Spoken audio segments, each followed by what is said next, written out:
الله الرحمن الرحيم. الحمد لله رب العالمين والعاقبة للمتقين، والصلاة والسلام على أشرف الأنبياء والمرسلين محمد وآله وأصحابه أجمعين.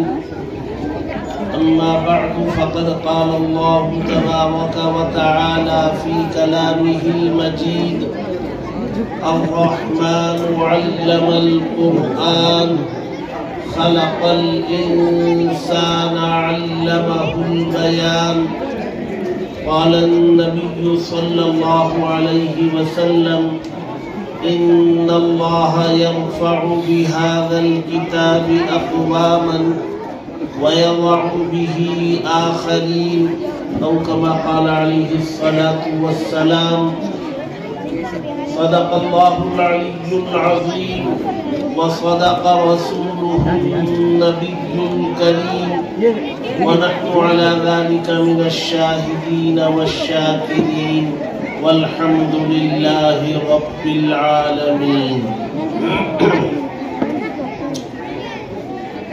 صدر اجلاس علاقے کی سماجی اور سیاسی اہم ترین شخصیت مجلس الانصار کے صدر جناب سید سردار صاحب دامہ اقبالو، اور اس علاقے کے مساجد کے ائمہ، خطبہ، سرگرم، فعال، علماء کرام، مفتیان عظام، ذمہ داران مساجد اور معزز سامعین، عزیز طلبہ، پردہ نشین خواتین، مسجد قباء کے تحت چلنے والا مکتب مدرسہ ریاض الجنہ، اس کی تعلیمی کیفیت کا اندازہ آپ حضرات نے یہاں پڑھنے والے بچوں کے اس علمی مظاہرے سے لگایا ہوگا کہ تھوڑا سا وقت یہ بچے اس مکتب میں دیا کرتے ہیں تو مکتب کے اساتذہ اور مسجد کے ذمہ داران نے ان پر توجہ کی، محنت کی، تو یہ بچے کتنے قابل بنے. ان کی تقاریر، ان کے مکالمے اور ان کے نعتیہ اشعار وغیرہ سے بخوبی اندازہ لگایا جا سکتا ہے کہ ماشاءاللہ بہت ہی عمدہ اور بڑا بہترین یہاں دینی لائن سے بچوں میں دین کو منتقل کرنے کا کام کیا جا رہا ہے.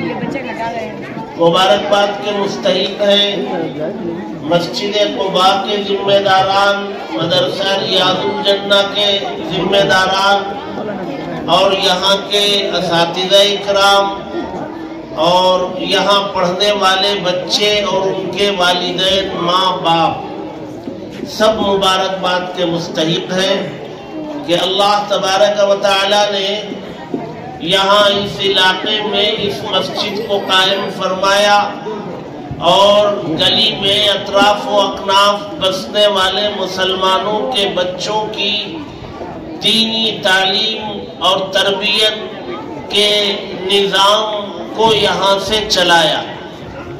یہ اللہ تبارک و تعالی کا فضل ہے، اس کا کرم.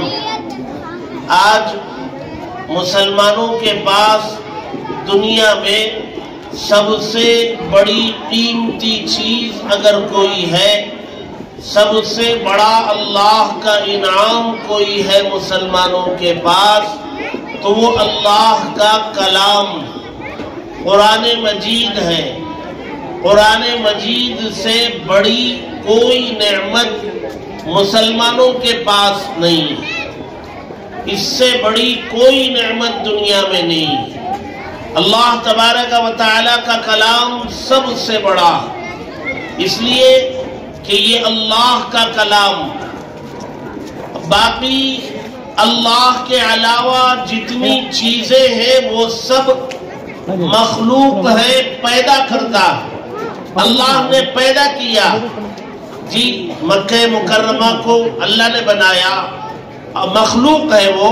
مدینہ منورہ کو اللہ نے بنایا، بیت المقدس کو اللہ نے بنایا. یہاں تک کہ ہمارے آقا صلی اللہ علیہ وسلم بھی مخلوق ہے، اللہ نے ان کو بنایا. لیکن اللہ کا کلام یہ اللہ کی ذات کے اندر سے نکلا ہے. اللہ تبارک و تعالی قدیم ہے تو یہ اللہ کا کلام بھی قدیم ہے. اللہ کسی سے پیدا نہیں ہوئے تو یہ کلام بھی پیدا نہیں ہوا. یہ اللہ کا کلام غیر مخلوق ہے، اللہ کی ذات سے نکلا ہے. جب سے اللہ ہے تب سے یہ کلام ہے، اور جب تک اللہ رہیں گے تب تک یہ کلام رہے گا. اور اللہ ہمیشہ رہنے والے ہیں، یہ کلام بھی ہمیشہ رہنے والا.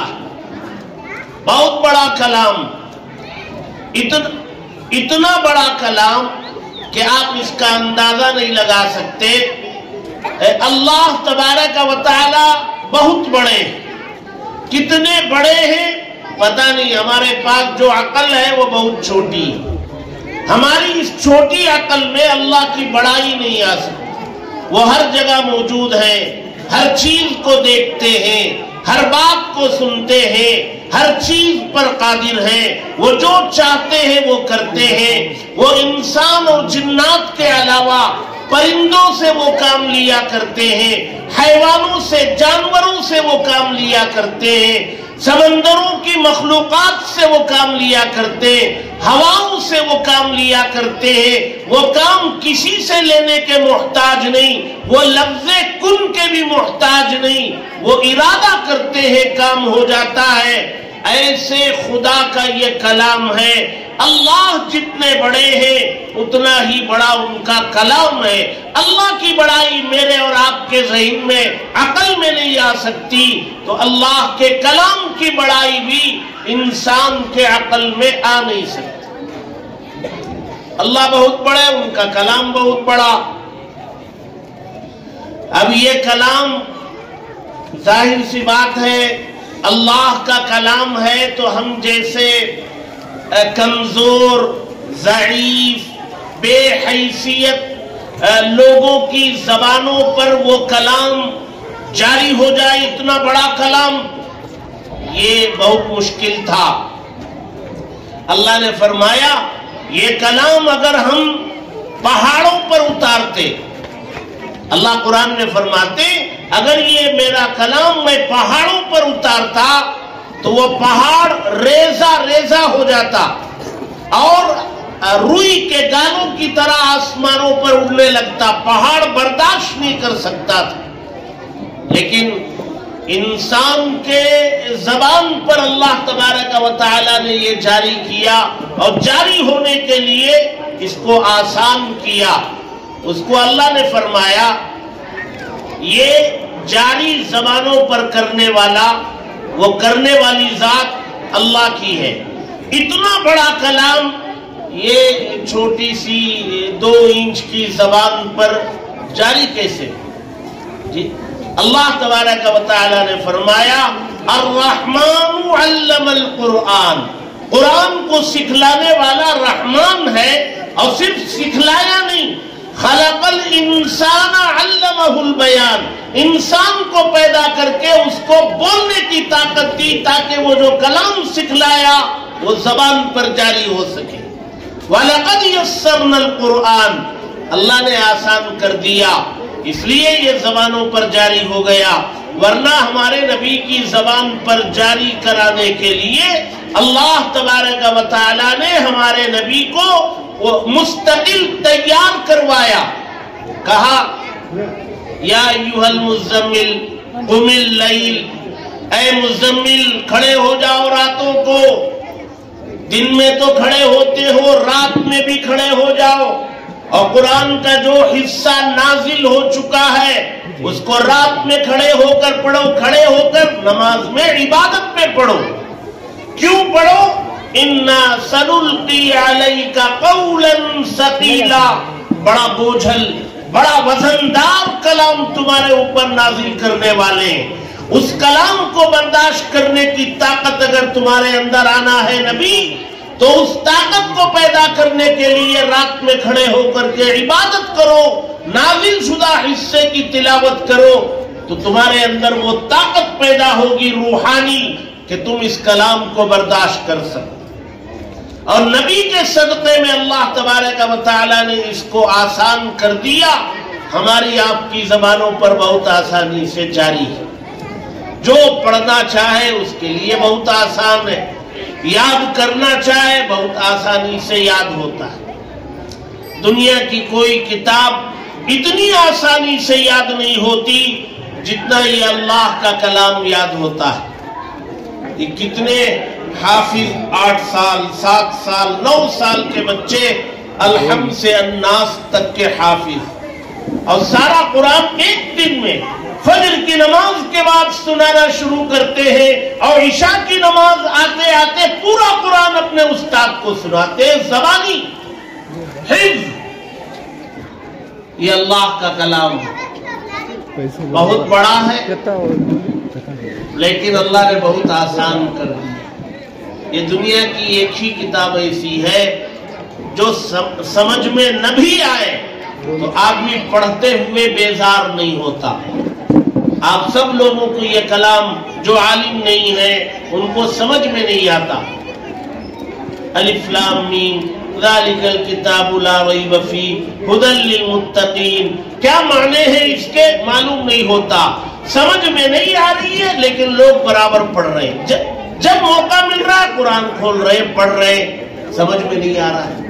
دنیا کی کوئی اور کتاب آپ پڑھیں گے وہ آپ کو سمجھ میں نہیں آئے گی، سر میں درد شروع ہو جاتا ہے، آدمی رکھ دیتا بھائی سر میں درد ہو رہا ہے، کیا کتاب ہے، کچھ بھی سمجھ میں نہیں آ رہا۔ یہ ایک ہی کتاب ہے، سمجھ میں نہ آئے تب بھی اس کے پڑھنے میں مزہ آتا ہے، سننے میں مزہ آتا ہے۔ کوئی قاری قرآن جو قرآن کو فن تجوید سے اور عمدہ لہجے میں لہن سے اگر پڑھے تو سننے والے جھومتے ہیں، ان کے اوپر کیفیت تاری ہوتی ہے اور وہ جھومنے لگتے ہیں، سمجھ میں کچھ نہیں آ رہا ہے، لیکن اللہ کے کلام کے اندر وہ اثر ہے، وہ کیفیت ہے۔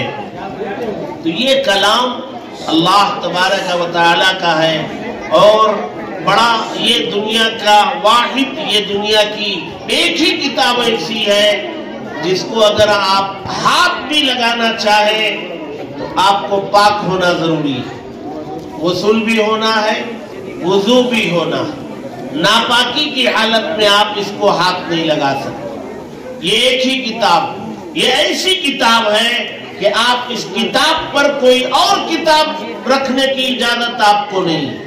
ساری کتابوں کے اوپر یہ کتاب ہوگی، اس کے اوپر کوئی چیز نہیں رکھی جائے گی۔ کیوں؟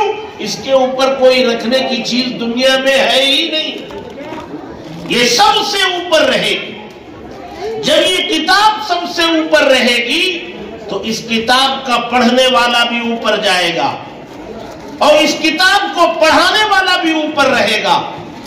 بھائی اوپر اڑنے والی چیز میں بیٹھ جائیں گے، ہوائی جہاز میں بیٹھیں گے تو اس میں بیٹھنے والا اڑے گا۔ یہ کتاب آسمانوں پر لے کے جانے والی ہے، یہ کتاب جنت میں لے کے جانے والی ہے، یہ کتاب اللہ کے قریب لے جانے والی ہے، یہ کتاب نبی کے قریب لے جانے والی ہے۔ جو اس کتاب سے جڑے گا وہ آسمانوں کی بلندیوں پر جائے گا، اس لیے کہ یہ کتاب اونچائی، اس کی صفت ہی اونچائی، یہ ہمیشہ اوپر رہنے والی ہے۔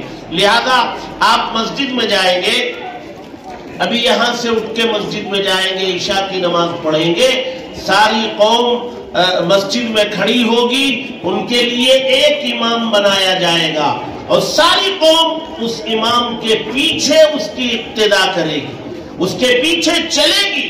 امام کون بنے گا؟ سب سے عمر جس کی زیادہ ہو وہ امام بنے گا، یا سب سے زیادہ جو مالدار ہے وہ امام بنے گا، یا جو قبیلہ اور قوم کا سردار ہے وہ امام بنے گا؟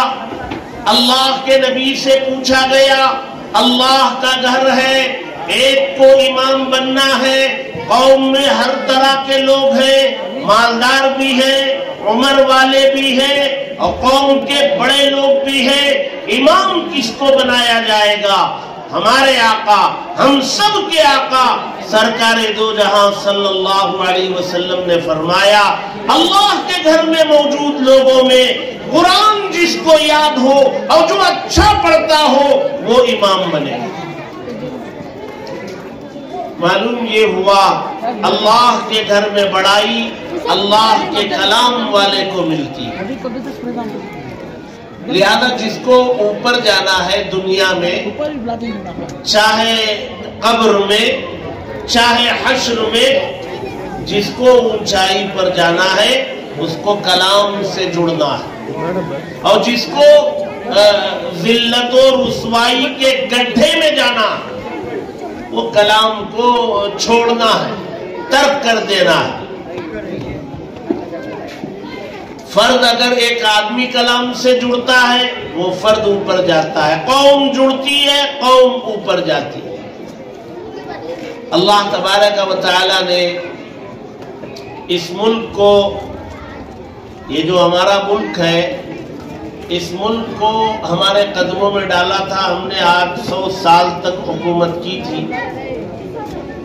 یہ ملک اللہ نے ہمیں دیا تھا، اور اس وقت دیا تھا جب اللہ کے کلام سے ہمارا رشتہ مضبوط تھا، اور جب ہمارا رشتہ کمزور ہو گیا تو اللہ نے ملک چھین لیا۔ آج ہماری اس ملک میں حالت کیا ہے؟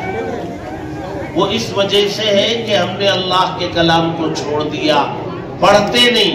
یہ ہماری مائیں پیچھے بیٹھی ہیں، خواتین بہت بڑی تعداد میں ہیں، یہ اپنے دل پر ہاتھ رکھ کر کے بتائیں، ان سب کے گھروں میں اللہ کا کلام رکھا ہوا ہے، کیا وہ اللہ کا کلام کھولتی ہے گھر میں؟ وہ روزانہ کچھ نہ کچھ گھر میں تلاوت کرتی ہے، یا مرد حضرات کرتے ہیں؟ رمضان میں کچھ تلاوت کرتے ہوئے نظر آتے ہیں، اور رمضان کے علاوہ کسی کے پاس موقع نہیں ہے اللہ کے کلام کو کھولے پڑھیں، اور بہت ساروں کو پڑھنا بھی نہیں آتا۔ یہ کتاب پڑھنے کے لیے نازل کی گئی، سمجھنے کے لیے نازل کی گئی، عمل کرنے کے لیے نازل کی گئی، دنیا میں ترقی کرنے کے لیے نازل کی گئی، آخرت میں کامیاب ہونے کے لیے نازل کی گئی، اور اس کتاب کو ہم نے بھلا دیا، چھوڑ دیا۔ جب اس کتاب کو بھلا دیا، اللہ کو بھلا دیا، تو اللہ نے ہمیں بھلا دیا۔ نسوا اللہ فنسیہم، انہوں نے اللہ کو بھلا دیا، اللہ نے ان کو بھلا دیا، اور اللہ نے ہمیں بھلا دیا، لوگوں کے حوالے کر دیا۔ آج بے وزن بے حیثیت جو جہاں چاہتا ہے پکڑ کے مار دیتا ہے، ذلیل کر دیتا ہے، رسوا کر دیتا ہے، زبان سے شرکیہ نعرے لگانے پر مجبور کرتا ہے۔ یہ حالت ہماری جو بنی ہے وہ اس کلام کو چھوڑ دینے کی وجہ سے بنی، اور اسلام دشمن طاقتوں نے اسکولوں کا نظام بھی ایسے بنایا کہ مسلمان بچوں کو قرآن پڑھنے کا موقع نہ ملے، دین جاننے کا موقع نہ ملے۔ یہ جو بچے ریاض الجنہ میں پڑھتے ہیں، ان کو توحید اور سنت گھول کے پلائی گئی ہے۔ ہر مکتب میں ایسا بچوں کے اندر ایمان کو ان کے رگوں میں، خون کے قطروں میں ڈال دیا جاتا ہے، یہ موت تک ایمان پر قائم رہے۔ آج اس ملک میں ہزاروں مرد اور ہزاروں مسلم عورتیں وہ غیر مذہب میں داخل ہو رہی ہیں، مرد بھی، ہماری بچیاں بھی۔ بچیاں جو ہے وہ تاڑی پہن رہی ہے، اور مسلمان بچے وہ تلک لگا رہے ہیں، پھیرے لے رہے ہیں۔ یہ کیوں ہو رہا ہے؟ یہ ان کے ماں باپ نے ان کا رشتہ مکتب سے نہیں جوڑا. انہوں نے ان کو اسکولوں میں کالجوں میں پڑھایا، بہترین تعلیم دی، ڈگریاں دلائی، لیکن ایمان کی حفاظت کا سامان نہیں کیا. آج ان کے پاس ڈگریاں موجود ہیں لیکن وہ ایمان سے ہاتھ دھو بیٹھے. جی ماں باپ پولیس اسٹیشن میں بیٹھی ہوئی بچی کے پیر پکڑ رہا ہے، باپ رو رہا ہے، بیٹے واپس آ جاؤ، آ جاؤ، تم جو چاہتی ہو وہ کریں گے، میں تمہارے پیر پکڑا ہوں. کون؟ باپ، جس نے اس بچی کو پالا پوسا بڑا کیا، ہر خوشی اس کو دی. وہ باپ آج پولیس اسٹیشن میں اپنی بیٹی کے پیر پکڑنے پر مجبور ہے اور ماں منت سماجت کر رہی ہے، لیکن وہ بچی ماں اور باپ سے کہتی ہے نہیں میں تو اسی کے ساتھ ہوں. یہ جو بھی نام ہے، رمیش، گنیش، مہیش، جو بھی نام ہے، میں تو اس کے ساتھ رہوں گی، زندگی اس کے ساتھ گزاروں گی. یہ نوبت کیوں آ رہی ہے؟ ہمارے پاس مکتب کی قدر نہیں، ہمیں اللہ کا کلام نہیں چاہیے، ہمارے بچے دیندار نہیں بننا ہے، مذہب پر عمل نہیں کرنا ہے. مائیں گھروں میں نماز پڑھیں گی تو بچیاں نماز پڑھیں گی، مائیں گھر میں قرآن پڑھیں گی تو بچیاں پڑھیں گی. جب کھانے بیٹھیں گے ماں دعا بول کے دے گی، بچیاں وہ سیکھیں گی. تربیت کی ذمہ داری جو ہے وہ ماؤں پر زیادہ ہے، لیکن ماؤں کی تربیت کے لیے بچوں کے باپ کو فکر کرنے کی ضرورت ہے. ہم صبح اٹھ کے سیدھے نوکری پر، ملازمت پر، تجارت پر چلے جاتے ہیں، جی گھر میں ناشتہ کرتے ہیں، بچوں کے سامنے بیڑی سگریٹ پیتے ہیں، انہی کے ہاتھ سے دکان سے منگواتے ہیں اور بچوں کے سامنے پیتے ہیں. باپ بیڑی سگریٹ پیتا ہے، وہ بچے 12-13 سال کی عمر میں آ کے ایسی نشے کی چیزیں استعمال کر رہے ہیں، پتا بھی نہیں چلتا کہ یہ ہوش میں ہے کہ بے ہوش. ڈرگس کے عادی بن گئے. آج ریہابلیشن سینٹرز کھولنے کی ضرورت پڑ رہی ہے، چونکہ غیروں کے ہیں، وہاں مسلمان بچے چلے جاتے ہیں تو صبح ان کا نظام یوں شروع ہوتا ہے، یہاں سے شروع ہوتا ہے، وہ جو کرواتے وہ سب کرنا ہے. مسلمانوں کا ریہابلیشن سینٹر وہ نہیں ہے تو اس کی بنانے کی فکر ہو رہی ہے. بنے بھی ہیں دو ایک، بزرگوں کا گھر بن رہا ہے. کیوں؟ وہ نوجوان بچے بچیاں جن کے لیے ماں باپ نے راتیں قربان کر دی، اپنی خواہشوں کی قربانی دی، وہ بچے آج اپنے بوڑھے ماں باپ کو اپنے گھر میں رکھنے کے لیے تیار نہیں. ہمارے نبی نے یہ فرمایا تھا کہ تیرے ماں کے پاؤں کے نیچے جنت ہے، باپ جنت کا دروازہ ہے. آج کے بچے وہ ماں کے پاؤں کے نیچے کی جنت کو بھی لات مار کے باہر نکالتے ہیں اور جنت کے دروازے کو بھی ٹھکرا کر کے باہر نکال دیتے ہیں. بزرگوں کا گھر بنانے کی ضرورت پیش آ رہی ہے. یہ ساری مصیبتیں اس لیے آ رہی ہیں کہ ہم مکتب میں بچوں کو نہیں بھیجتے. ہمیں صبح اٹھتے ہی اپنے بچے کا وہ یونیفارم استری کرنا، جوتا پالش کرنا ہے، ماں کو ناشتہ تیار کرنا ہے، توشہ باندھنا ہے، ساری فکر ہو رہی ہے. اور وہ بچہ مکتب میں جائے، ایمان سیکھے، قرآن سیکھے، اس کے لیے نہ باپ کی قربانی ہے نہ ماں کی قربانی. افسوس ہے ایسی زندگی پر. اللہ نے اولاد کی دولت سے نوازا اور وہ اولاد کو جہنم میں ڈھکیل رہے. کر کو یہ اولاد آپ کو جنت میں جانے نہیں دے گی. اللہ کے نبی صلی اللہ علیہ وسلم فرماتے القرآن حجت لک او علیک، یا تو تمہارے لیے یہ فائدہ پہنچائے گا اللہ کا کلام یا نقصان پہنچائے.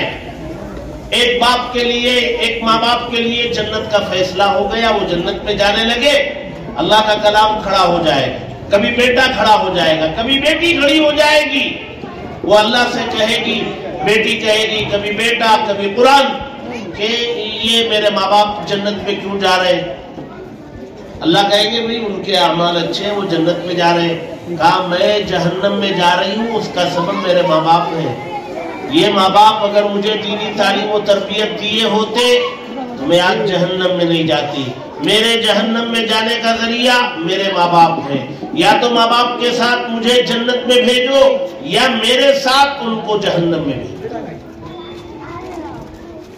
یہ آپ جو ہے بڑی بڑی جائیدادیں بنا دے رہے, بچوں کو گھر بنا دے رہے تاکہ ہمارے بعد وہ بچے اچھی زندگی گزارے.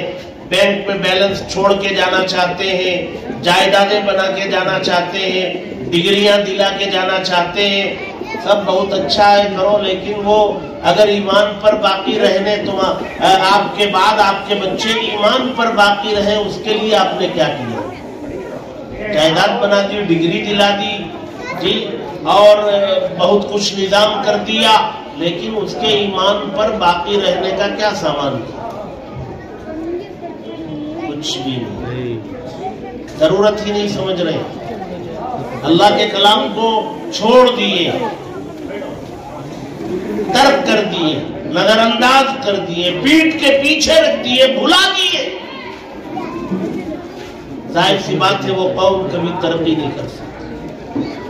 مائیں اچھی طرح سن لیں, آپ جب تک گھروں میں قرآن مجید کی تلاوت کا نظام نہیں کریں گی, نماز نہیں پڑھے گی, گھر میں قرآن کی تلاوت نہیں کریں گی, آپ کے شوہروں کی کمائیوں میں کبھی برکت نہیں ہوگی, گھر میں کبھی سکون نہیں آئے گا.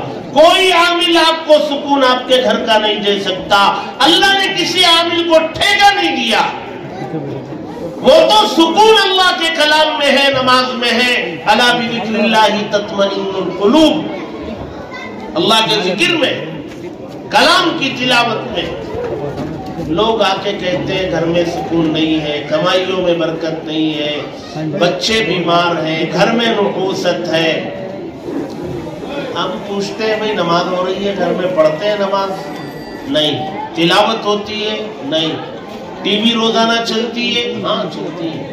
کیا ہوتا ہے ٹی وی میں؟ ناچ گانا, بے حیائی, فحاشی, عریانیت, سارے گناہوں کا مجموعہ اس ٹی وی کے اندر. اور اب ٹی وی کی بھی ضرورت نہیں, ہر بچے اور بچی کے ہاتھ میں موبائل, وہ جہاں ہے وہی وہ سارے مناظر دیکھ سکتا ہے. جی بس میں ہم جا رہے ہیں, جس کو دیکھو بس میں موبائل کھولے ہوئے. ٹرین میں جا رہے ہیں, جس کو دیکھو وہ کھولے ہوئے. اور میٹرو میں ہے, جس کو دیکھو وہ اسی میں. جی ہاں ٹھیک ہے, اس میں جو ہے کلام بھی رکھا جا سکتا ہے, قرآن. بہت سارے اللہ کے بندے وہ اس کے ذریعے قرآن بھی پڑھتے ہیں. جی بس میں, ٹرین میں, میٹرو میں, ہوائی جہاز میں اس کے ذریعے قرآن پڑھ لیجئے, ٹھیک ہے. لیکن آپ گھر میں, مسجد میں موبائل سے مت پڑھیے. گھر میں, مسجد میں اللہ کا کلام وہ فزیکلی حصی طور پر اس کو اٹھائیے, اس کو اٹھا کے پڑھیے. اس کے اٹھانے کی برکتیں آپ کے ہاتھوں کے ذریعے جسم میں منتقل ہو, اس کو دیکھنے کی وجہ سے آنکھوں کے ذریعے اس کا نور منتقل ہو. اس کو قرآن ہاتھ میں لے کر کے پڑھیں گے تو اس کی تاثیر الگ. اب بس میں قرآن لے کے چلنا مشکل, ٹھیک ہے وہاں موبائل سے پڑھ لیجئے. قرآن کی تلاوت کو اسی لیے اللہ والے جتنے ہیں, جو بزرگان دین ہیں, اللہ والے ہیں, جو بیعت کرتے ہیں, وہ اپنے مریدوں کو روزانہ ایک پارہ قرآن پڑھنے بولتے ہیں. ہر اللہ کے ولی اپنے بیعت کرنے والے مریدوں سے کہتے ہیں روزانہ ایک پارہ پڑھنا, ناغا نہیں ہونا. 5 نمازیں سنت و نوافل کے ساتھ, اس کے علاوہ جو دن بھر میں نوافل ہے, اشراق, چاش, توابین, تہجد, یہ اور وہ ذکر جو بزرگ دیتے ہیں وہ پورا ذکر کرنا ہے. قرآن مجید کی تلاوت کم سے کم 1 پارہ روزانہ کرنا. آج جو ہماری صورتحال ہے, اس کو اگر ہم بدلنا چاہتے ہیں تو وہ ایک ہی وجہ ہے, ایک ہی ذریعہ ہے. وہ ذریعہ یہ ہے کہ قوم کا ہر مرد, ہر عورت, ہر بچہ, ہر بچی اپنا رشتہ نماز سے, اپنا رشتہ اللہ کے کلام سے مضبوط ہو. وقت پر 5 وقتہ نماز ہو, مردوں کی مسجدوں میں, خواتین کی اپنے گھروں میں اور قرآن مجید کی تلاوت کا اہتمام ہو. یہ دو چیزوں کا اہتمام کر لیا جائے گا، اللہ تبارک و تعالی حالات بدلے گا. میں نے حدیث پڑھی، اس میں اللہ کے نبی صلی اللہ علیہ وسلم نے فرمایا بہت ساری قوموں کو اللہ تبارک و تعالی عروج اور ترقی عطا کرتے اسی کلام کے ذریعے. اللہ کے کلام قرآن مجید کے ذریعے قوموں کو عروج بھی ملتا ہے، قوموں کو زوال بھی ملتا ہے. جو جڑتے ہیں ان کو عروج اور جو چھوڑتے ہیں ان کو زوال. الحمدللہ یہاں آپ کے علاقے میں مسجد اس کا نظام جی، وہ چاہے یہ مسجد قباء ہو، مسجد عائشہ ہو، مسجد عبداللہ بن زید ہو، مسجد بلال ہو جی، مسجد عتیق ہو، جتنی مسجدیں، مدینہ مسجد ہو، سب جگہ اللہ کا فضل ہے یہ نظام مضبوطی سے قائم ہے. سوال یہ ہے کہ اس نظام سے ہم لوگ کتنا فائدہ اٹھا رہے ہیں. سوال تو یہ ہے. سب سے بڑی نعمت ہمارا بچہ اپنے ایمان پر باقی رہے، ہماری بچی اپنے ایمان پر باقی رہے. یہ فکر نمبر 1 ہے. اس فکر کے ساتھ پھر سارے علوم ڈگریاں حاصل کریں. پہلی وحی میں اللہ نے کیا فرمایا؟ اقرا، پڑھو. کیا پڑھنا ہے؟ اللہ نے کہا جو چاہتے ہو پڑھو. شرط ایک رکھی، بسم ربک، تمہارے رب کی معرفت اس کے پاس، تمہارے بچے کے پاس اللہ کو وہ جان لے، وہ کون ہے، اس نے کیوں پیدا کیا ہمیں، یہ جانکاری تمہارے بچے کو بچی کو دے دو. اور یہ دینے کے بعد اقرا، تم پڑھو اور پڑھاؤ جو چاہتے ہو. اب وہ بچے کو جانکاری کہاں سے ملے گی؟ مکتب سے ملے گی. کس عمر میں ملے گی؟ 5 سال کی عمر سے 10 سال تک. بس وہ جتنا ضروری علم ہے، فرض کی مقدار والا علم، وہ ان کے سینوں میں گھول کے پلا دیا جائے، ساری زندگی وہی کام آئے. یہ ہمیں بھی جو دعائیں یاد ہیں وہ اسی مکتب میں یاد کی ہوئی دعائیں یاد ہیں. کتنے لوگ ہیں مرد اور کتنی عورتیں، خواتین ہیں جن کو درود ابراہیم یاد نہیں، دعائے قنوت یاد نہیں، اور قرآن مجید کی 4-5 سورتیں یاد نہیں. نماز کیسے ہو؟ فرض ہے وہ نماز. اللہ کا کلام پڑھنا نہیں آتا، کب سیکھیں گے؟ بوڑھے ہو گئے، قبر میں جائیں گے، اللہ پوچھیں گے قرآن مجید پڑھا بھی تھا کہ نہیں. سوال تو یہ ہوگا کون سی ڈگری لی تھی، یہ سوال نہیں ہوگا. اس لیے بھائی آپ سب حضرات جتنے مرد ہیں اور جتنی مائیں اور بہنیں خواتین ہیں، ان سب کو اس کی فکر کرنا ہے. فتنوں کا زمانہ ہے. ایمان کو اچکنے والے، ایمان پر ڈاکہ ڈالنے والے فتنے قدم قدم پر ہیں. بہت سارے فتنے آپ کے ایمان کو اچک لینے کی کوشش میں ہیں. اللہ کے نبی نے فرمایا ایک زمانہ آئے گا لوگوں کے دلوں سے ایمان ایسے نکلے گا جیسے تیر کمان سے نکلتا ہے. لوگ صبح مومن اٹھیں گے، رات ہوتے ہوتے کافر ہو جائیں گے. رات میں مومن ہوں گے، صبح ہوتے ہوتے کافر ہو جائیں گے. کیسے ہو جائیں گے؟ زبان سے کوئی ایسا جملہ نکال دیں گے یا کوئی ایسی بات کو قبول کر لیں گے جس کی وجہ سے ایمان نکل جائے گا. ایمان کو بچا کے لے کے جانا موت تک، اور ایمان پر موت واقع ہو جانا، یہ کامیابی ہے. فمن زحزح عن النار وادخل الجنة فقد فاز. جو جہنم سے بچا لیا گیا، جنت میں داخل کر دیا گیا، کامیاب تو وہ ہوا. اس لیے ہمیں بہت امید ہے آپ حضرات سے کہ آپ حضرات اس طرف بھرپور توجہ کریں گے، اپنے بچوں کو ایمان گھول کر پلانے کی کوشش کریں گے، مکاتب کو، مساجد کو آباد کریں گے. گھروں میں ٹی وی سے زیادہ قرآن کی کھلے گا، اس کی تلاوت ہوگی، اس کا اہتمام کریں. اللہ عمل کی توفیق نصیب فرمائے. میں ایک مرتبہ پھر مبارکباد پیش کرتا ہوں مسجد قباء کے تمام ذمہ داروں کو، اساتذہ کو، اس کے معاونین کو، منتظمین کو کہ انہوں نے بہت شاندار تعلیمی نظام قائم فرمایا، بہت شاندار بچوں نے علمی مظاہرہ کیا۔ اللہ تبارک و تعالی نظر بس سے محفوظ رکھے، ظاہری و باطنی ترقیات سے مالا مال فرمائے، ہم سب کو کہنے سننے سے زیادہ عمل کی توفیق نصیب کرے، آمین۔ وآخر دعوانا